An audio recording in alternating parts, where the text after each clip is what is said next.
കൂട്ടുകാരെ, നമുക്കിന്ന് ഒരു പഞ്ചതന്ത്രം കഥ ഇട്ടാലോ? കഥയുടെ പേരാണ് വിഡ്ഢികളുടെ ലോകം. ഒരു വനമേഖലയിൽ ഒരു വലിയ മരത്തിൽ സ്വർണ്ണ തൂവലുകൾ ഉള്ള ഒരു പക്ഷി താമസിച്ചിരുന്നു. ആ പക്ഷിക്ക് ഒരു പ്രത്യേകത ഉണ്ടായിരുന്നു. ഒരിക്കൽ ഒരു വേട്ടക്കാരൻ നടന്ന് മരത്തിന്റെ ശിഖരത്തിൽ തിളങ്ങുന്ന സ്വർണ്ണത്തരികൾ കണ്ട് ആശ്ചര്യപ്പെട്ടു. ഇത് എങ്ങനെയാണ് ഇവിടെ എത്തിയത്? അയാൾ പെട്ടെന്ന് നിലത്ത് കിടക്കുന്ന സ്വർണ്ണ തരികൾ എടുക്കാൻ തുടങ്ങി. പെട്ടെന്ന് പക്ഷിയുടെ മലമൂത്ര വിസർജനം വീണ്ടും നിലത്ത് വീഴാൻ തുടങ്ങി.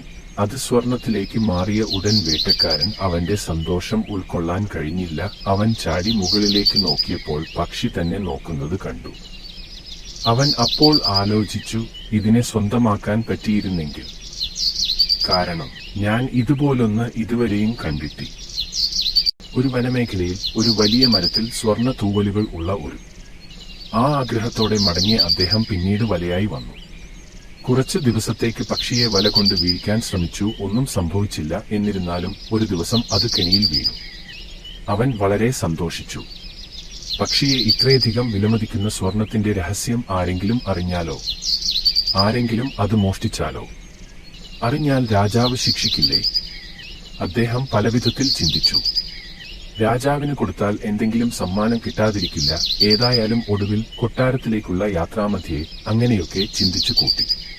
അവിടെ എത്തി സ്വർണ്ണ പക്ഷിയെ രാജാവിന് സമർപ്പിക്കുകയും എല്ലാ വിവരങ്ങളും ധരിപ്പിക്കുകയും ചെയ്തു.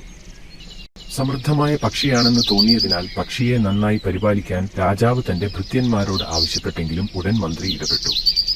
അദ്ദേഹത്തിന് ചില സംശയങ്ങളുണ്ടായിരുന്നു. രാജാവിനെ ഉപദേശിച്ചു. ഇല്ല യജമാനനെ, ഇത് വിശ്വസിക്കരുത്. പക്ഷിക്കാഷ്ടം സ്വർണമായി മാറുമോ? ഒരിക്കലും ഇല്ല. ദയവായി അങ്ങ് ഈ പക്ഷിയെ തിരികെ കൊടുത്താലും. രാജാവ് നൽകാൻ വിസമ്മതിച്ചു.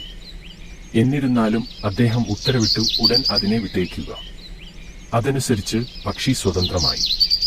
അടുത്തുള്ള മരത്തിലേക്ക് പക്ഷി പറന്നു ചെന്നിരുന്നു. പിന്നെ മലമൂത്ര വിസർജനം ചെയ്തു. ആ കാഷ്ടം നിലത്തു വീണയുടനെ സ്വർണമായി മാറി. സുവർണ പക്ഷി പറഞ്ഞു, ഞാൻ അശ്രദ്ധനായ ഒരു വിഡ്ഢി. എന്നെ പിടികൂടിയ ആൾ മറ്റൊരു വിഡ്ഢി. വിടാൻ പറഞ്ഞ മന്ത്രി മറ്റൊരു വിഡ്ഢി. ഉപദേശം കേട്ടയുടൻ എന്നെ വിട്ടേക്കാൻ ഉത്തരവിട്ട രാജാവ് വേറൊരു വിഡ്ഢി. ഇത് വിഡ്ഢികളുടെ ലോകമാണ്. അപ്പോൾ കൂട്ടുകാരെ, കഥ എങ്ങനെ? ഇഷ്ടമായോ?